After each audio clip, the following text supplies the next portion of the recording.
played in off-Broadway show this past summer, Cat on a Hot Tin Roof. The play was very successful, and I want you to tell us about it.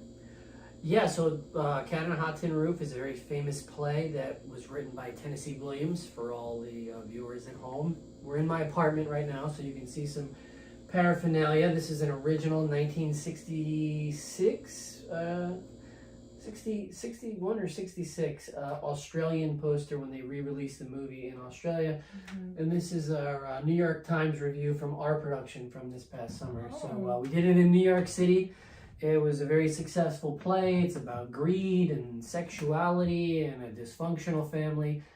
It's actually one of the most famous plays ever written, and we were the first group in the history of America to do it off Broadway. It's only been done on Broadway 6 times previously over the last 70 years. So it's rarely done, and they gave us the permission to do it off Broadway in July and August, and it was such a successful run that they have now given us an unprecedented re-engagement license. So we're doing it again in February and March 2023 in New York City at Theater at St. Clements.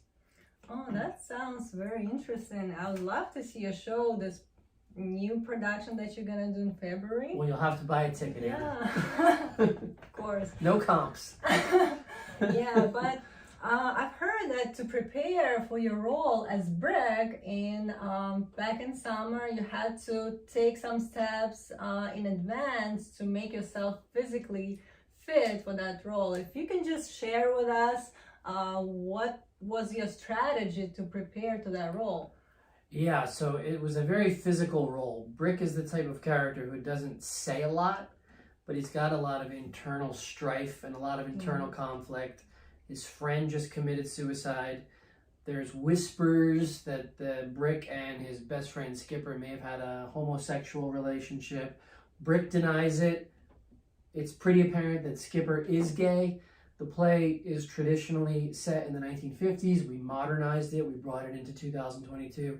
The good thing about playing Brick is it's a very ambiguous character, so you don't really know if Brick is or isn't gay and what kind of relationship he had with Skipper. It's really up to the actor. But one of the things about Brick is he's a football player. He's a retired football hero, as they call it. But he's still young, and he's still in good shape. And myself, I joke around, and I had to wear a towel for most of the first act of the play, which is close to 45 minutes. So you're just walking around in a towel. So I joke around saying that I didn't want to be fat on a hot tin roof. I wanted to be Matt on a hot tin roof. So I went a pretty detailed, transformative process. COVID was actually on my side in this one because the show got canceled 5 times. And it was supposed to happen for like the 4th time or the 5th time. I've lost count in terms of when all the productions were supposed to be, but it was supposed to happen in January of 2022. But then the Omicron outbreak hit, and we had to postpone the show until July. We postponed the show for January, like December 21st. So it was less than a month before we were going to go. And trust me, I was not in the shape that I wanted to be in. So I got like a second life with Omicron, and I was like, okay, I have now 6 more months to get myself into the best shape that I possibly can. So I was really strict, really, really strict. I have a friend who's a personal trainer in California, and he gave me some wisdom. He trains celebrities and stuff, so he gave me some tips. I work out at a gym in Bradley Beach, New Jersey. There's a vitamin store next to that. The guy inside gave me some tips. But it was a lot of discipline. That's really what it comes down to, is discipline. And from January till July 15th, which was when the first show was, I would say I probably had 6 cheat meals, which meant I probably had 174 really healthy meals, and that involved eating a lot of the same stuff: oatmeal, egg whites, nuts, raisins. I have a juicer off camera over there. Did a lot of juicing to kill cravings.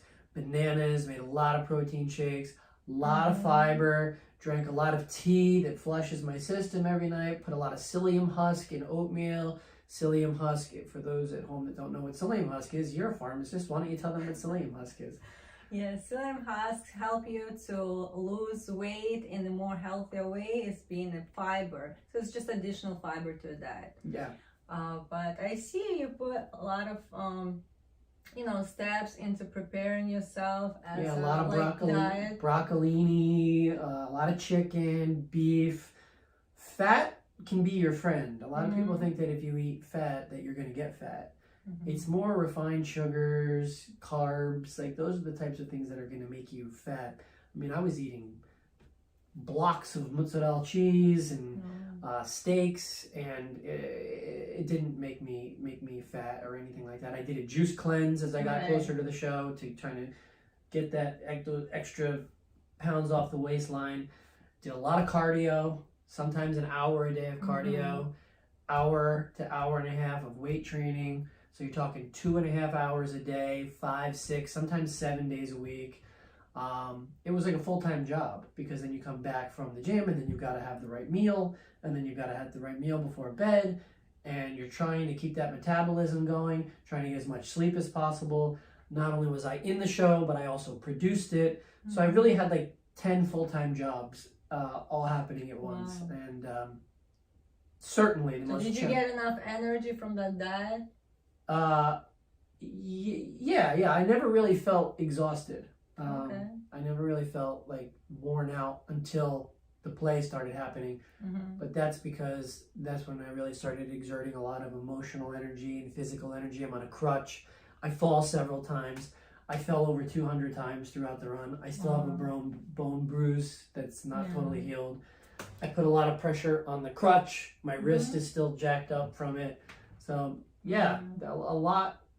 It was a very physical role, and I knew that in order to, look the part, and also you want to look good on the stage, a lot of work had to go into it. So like I said, Omicron was my friend. It gave me 6 extra months. I don't think that the show, honestly, I really don't think the show would have been as well received if we did it in January, for a lot of reasons. And one of those reasons is I wouldn't have looked as appealing. Yes. So you needed that time. You needed that time to really lock it down and get into shape. And I'm not somebody that's ever in bad shape, but I'm also not somebody who's ever like in really great shape. So that was like the first time in my life that I got in great shape. But it took you a few months, 5-6 months, right? Yeah. So I went from 198 pounds to 170. Okay. 28 pounds. Lost 28 pounds in a period of 5-6 months. Right. Yeah, so it's kind of a gradual way of doing it, and it's more sustainable. And in your case, it also gave you like confidence and energy and. Well, there was an anxiety too, also, because it was like, I gotta have my shirt off. All these people are gonna be looking at me. I have to not look like a slob, Of course. But then you deprive yourself of all like the foods that you like to eat, like pasta, pizza, burgers, cake, ice cream. So when the show ended, I went on a bender that I'm still kind of on for the last 2 months. And now it's kind of daunting, because with the show coming back in February, I've got to do this all over again. Right. So you're going to repeat the same steps that you took before, and you know how long it's going to take you. So as you just said... I have a better starting point this time. Okay. Because I'm at 198 now, So I've probably put 10 pounds back on since the show ended. Because, I mean, we were talking off camera. Yeah. It's not a sustainable way of living. Right. So... I probably have gone back from 170 to 180, 182, maybe I am now. So in 4 months, I have to lose 12 pounds, rather, as opposed to in 6 months needing to lose 28 pounds. So I'm at a better starting point, as long as I don't continue to eat Sunday gravy and carrot cake. Right. All right. So, as we just seen, like how many preparation is needed to get to that goal that you set for yourself. In your case, it would be being ready for the physical, appearance of that certain type of person who you're playing. So for those who are wondering like how to kind of get to that perfect shape that they wanted, and to have that kind of energy. So what would you recommend to people to really like start changing in terms of their habits, daily routine? Well, I mean, it takes a lot of discipline, and it takes, I think, having a specific goal. Because if you just kind of wake up and say, you know what, I feel like getting into good shape, you can always kind of make excuses like, well, I said I was going to get into good shape, but I didn't put a timeline on it. I can have this pizza today, or, you know, like I'm just slowly, gradually eating healthy. And I think when you kind of have that mindset without a specific end goal in mind, and maybe even a time for that end goal, you're maybe more susceptible to lose track. I mean, I'm getting my master's in psychology right now, but I'm 42 years old. Yeah. So I started college when I was 18. So without that end goal of I'm telling myself I'm going to get it by the time I'm 30, you know, you can veer off, and then you're 42 and you're like, well, shit, it's time for me to get this thing, you know?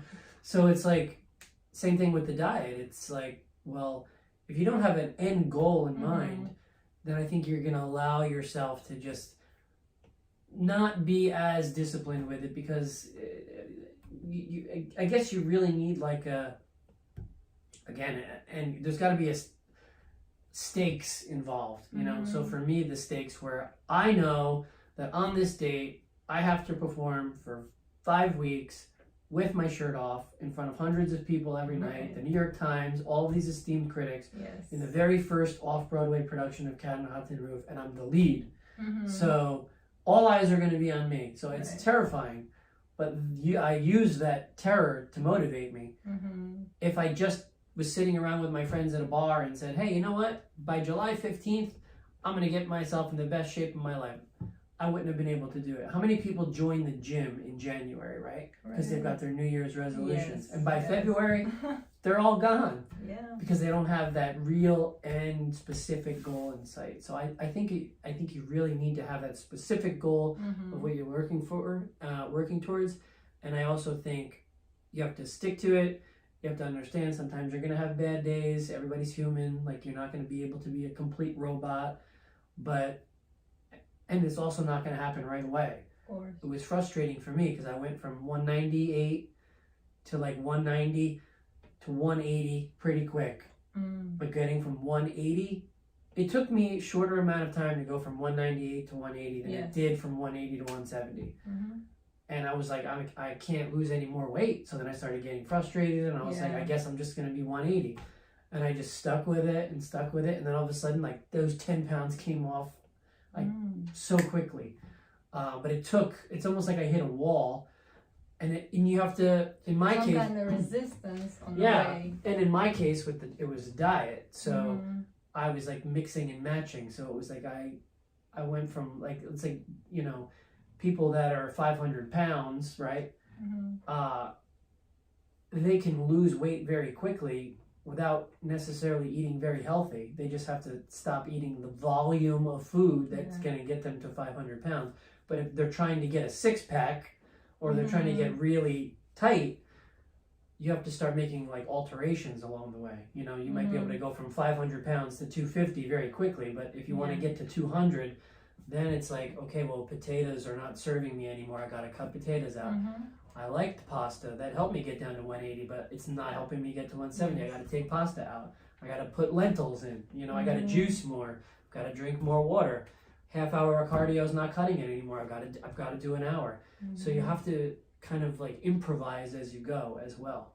Yeah, and also like be ready to make some changes in what you're doing right now, understanding that in order to get to that goal, I can repeat the same thing and not get results. So it has to be something changed, and being open to make that changes and moving forward without stopping and giving up. But when you hit that wall and you know how to overcome the resistance, you continue working towards. So I feel like this is very important advice for those who are willing to, you know, follow the steps, be consistent, be persistent. And you said it before too, like, I'm doing it again, so I Right. know what to do now. So Yeah. it's easier this time around. Whereas the first time, I didn't know that I could do this because I had never done it before. So, you said, trying to become a different person and change your mindset and going down a road that I've never gone down before. Whereas, like, this time around, it's more like, well, I know I can do it because I've done it. And it's just mentally putting yourself through it again. Yes, I think it's the most important thing is your intention, and now like you've seen the evidence of it's happening, and which is very the important. result that you got. Yeah, and that's enough for you to know that you can do it again, and now even you know that you can make some improvements on what you did Yeah, maybe before. I can get even in better shape, right? So, but I think what you just said is important, that you saw the evidence. So it's like you put in all the work and you saw the results. Because if you put in all the work and you don't see the results, then you're like, what am I doing here? So there's a reward for it, you know? Yeah. And, you know, it feels good to look good. And honestly, I know you're going to have very many guests that are doing all kinds of different things. This isn't just about diet. But you do feel better, you know, and you do start to enjoy eating broccoli and chicken and stuff like that. It's not until, like, for me, when the show ended and we all went out for like the cast afterwards and had pizza and pasta and I could finally relax, that I started to realize, oh wow, I really missed this. But like when I was in it, I didn't feel like, ugh, I'm depriving myself of, you know, the food that I really want. Like, it's like when you cut out sugar, and I've heard this from many other people too, there comes a point where you stop craving it. Yes. So like I stopped craving the bad foods and I started to enjoy all of the good foods. Yeah. So it's weird how it works. It's mental, a lot of it. Right. Yeah. And your body too.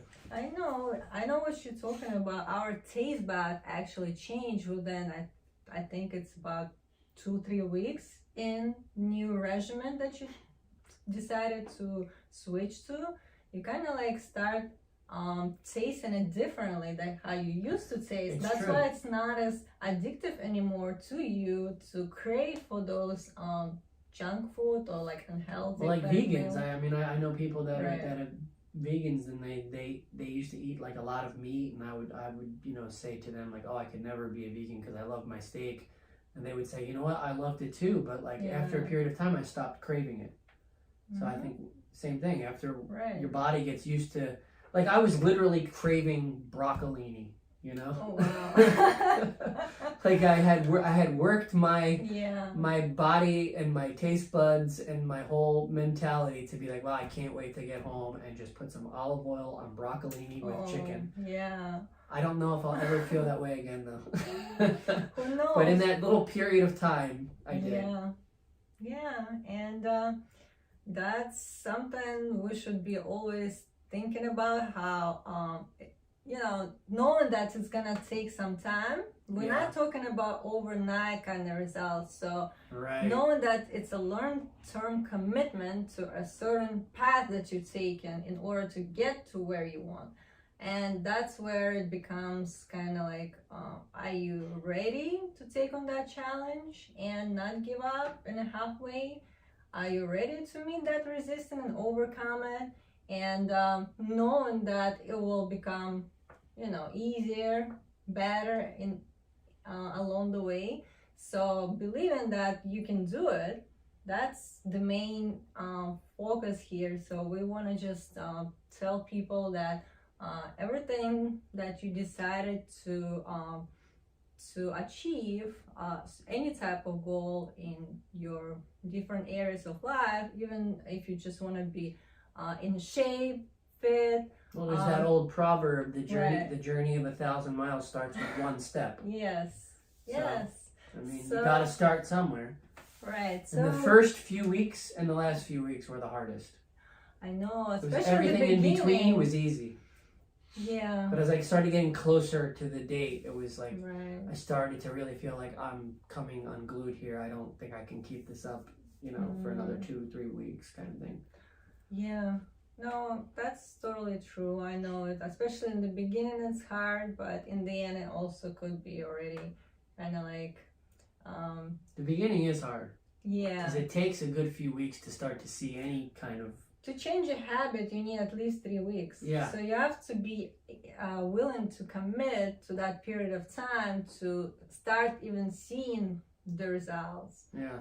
So otherwise, you know, it's easy to quit, and it's not pleasant probably in the beginning to feel that like how you forcing yourself to make a change in your life, even if it's a good change, but still you have to be you have to accept that, and it should be like more effortless.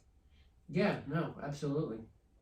Yeah, but I'm glad that you shared with us your wisdom today, and pretty sure it will be valuable advice for a lot of our viewers and listeners.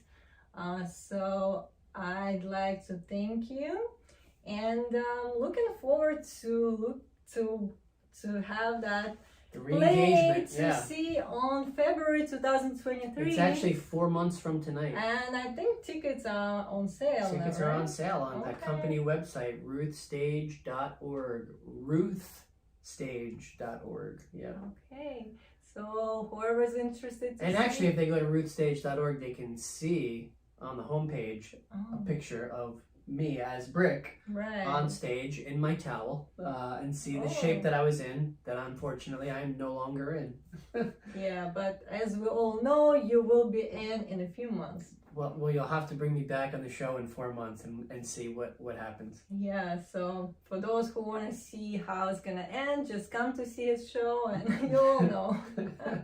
Okay, thank you very much, and thanks for having me. Yeah, and thank you everybody who's listening. See you.